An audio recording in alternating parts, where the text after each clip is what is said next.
Beverly, thanks for being with me today on this short video for our Simple Things newsletter. So grateful you took the time. Oh, I'm happy to be here, Dave. You know, I really appreciate your work and I'm happy to contribute. Yeah, you were a guest on our podcast here not long ago.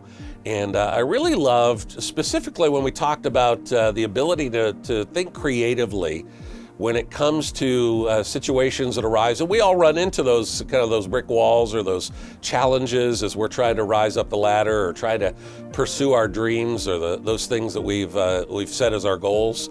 They're inevitable.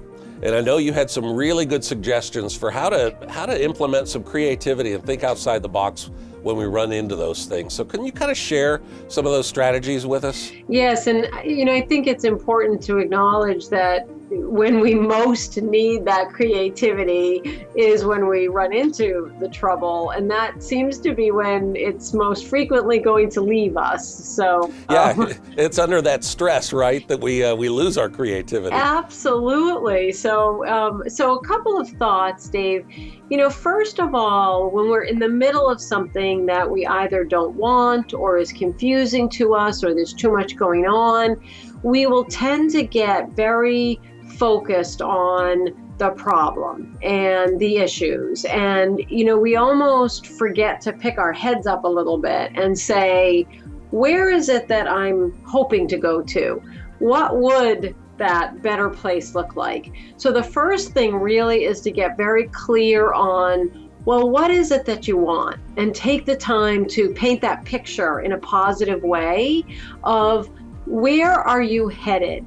As I think number one thing, Dave, to unlock that creativity a little bit is to realize that that's not all there is. You're not stuck there forever, and you are going to go somewhere else. It may take you longer than you might like, but you will go somewhere else. Do you find that maybe part of the reason why we don't tend to think creatively is we tend to go, when the stress gets high, we tend to go to our safe place, the old tried and true, right?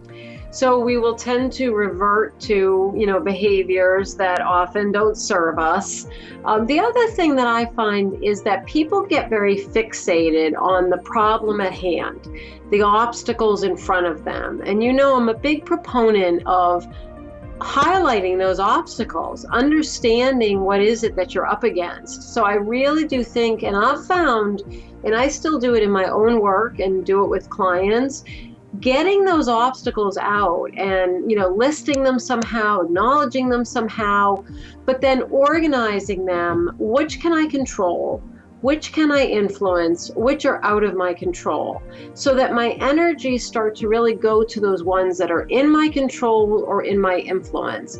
There's something that really unlocks creativity and the ability to, ideate by doing that, because now I'm no longer fixated on, oh, this can't happen, but I'm more fixated on, what can I do to overcome this? So the obstacle stops being the big, overwhelming, scary monster that's causing me to run and hide, and instead I can look at it and start coming up with creative solutions. And I find, Dave, that process, whether you're an individual, whether you're a team that's stuck, it really, there is some magic that unlocks, people will, I've watched it happen over and over. They come into the room and it's a no-go. I mean, they just don't know what to do next and it can't be solved.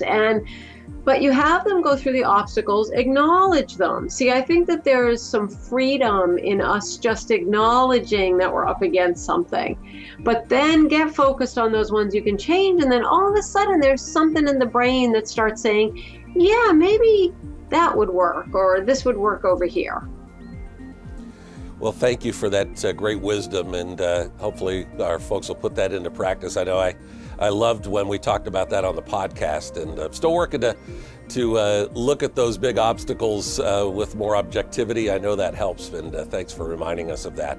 So what are you working on these days? What can we tell people about for you? Well, a few things always in the works, but I just launched a website. I work with a lot of financial advisors, and so launched a website, the Advisors Sales Academy. Lots of live webinars and e-courses there. And then working on shortly here, probably in June, launching a website with my shift model, which you and I have talked about, and taking that and being able to deliver that to coaches, consultants, and other people who may want to use it. I just find that generally people respond well to some easy to understand step-by-step process for some of these things. So it's been really important to me to try to take it and deliver it to as many people as possible. Well, we have a link in the newsletter to it, so hopefully people will look at that banner ad and click on it and see all the great resources, because I know even on your existing website, lots of great resources there, so I encourage everybody to check it out. Beverly Flaxington, thank you for being with us today. Hope to talk to you again soon. My pleasure, Dave. I'll talk with you anytime. Thank you. Thanks.